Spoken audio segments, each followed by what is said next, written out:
What's up, rockers, chaos seekers, and home recording junkies? Joe here from Joyful Noise Productions again. And today we're going to be talking about studio monitors. So sit back, enjoy the ride, and let's get into it. Trying to pick your first pair of studio monitors is like a dog trying to decide on which fire hydrant to pee on. Too many options, not enough context, and everything smells important. With hundreds of models out there, it is easy to get lost in the sea of specs, size, name brands, all screaming for your attention. But what if I told you at the end of this video, you'll know exactly which speakers are right for you? That is a big promise.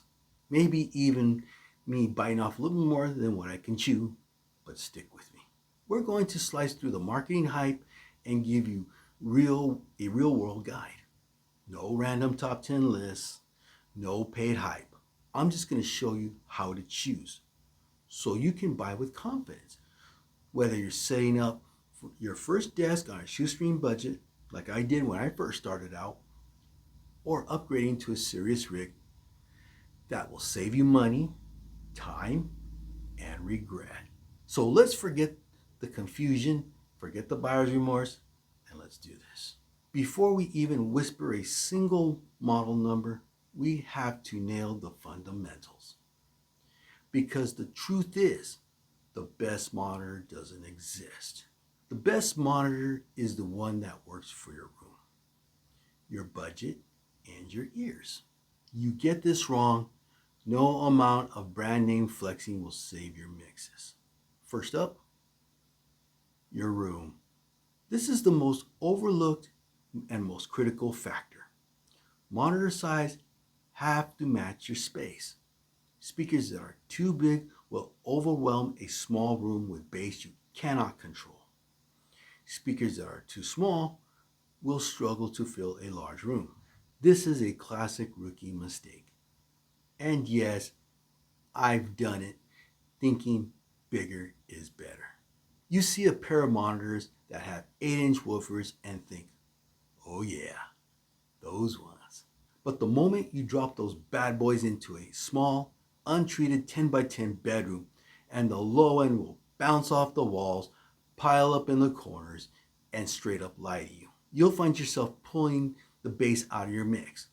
And when it comes to playback and you play it in your car, you're going to wonder why your sound sounds thin and sad. On the flip side, 3-inch monitors in a big room will sound strained and give you zero useful low-end information, like a chihuahua with a big bark. We'll cover room treatment later in another video. But here's the quick rule of thumb. Small rooms under 150 square feet, look at 3 to 5, not 6-inch woofers. Medium-sized rooms, 5 to 7, which is the sweet spot.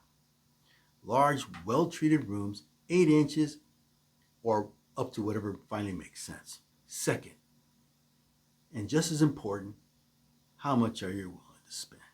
Let's be honest, we're musicians. We're broke, poor, and professional cheapskates. The good news is that technology has come a long way. You can shockingly get usable monitors starting around $50 to $100 a pair. If you're just starting out, you don't need to spend a fortune. This is the goal. The goal is to learn your monitoring system, not to impress strangers on the internet. A solid entry-level pair will serve you far better than blowing your budget and having nothing left to spare for a good interface and acoustic treatment. It's better to master affordable monitors than to fight expensive ones you cannot set up properly. Now, since I've crushed your dreams of a massive control room with lava lamps and gold records that we're probably never going to have, let's talk about budget-friendly monitor recommendations.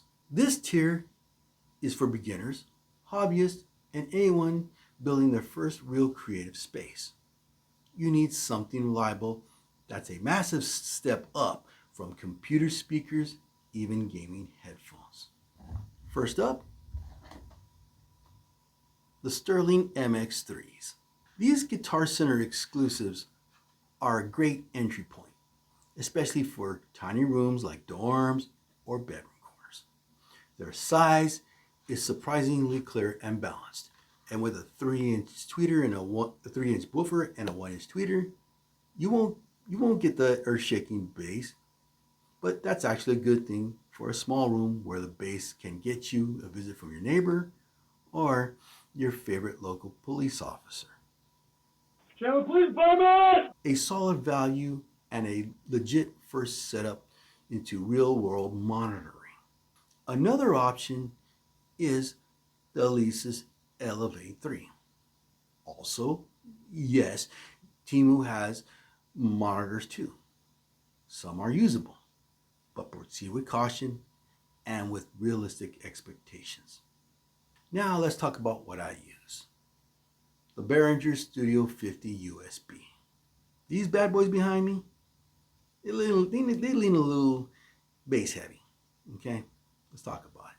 But when I pair them with the SonarWorks Sound ID reference, it lets me flip between the corrected sound and the natural sound.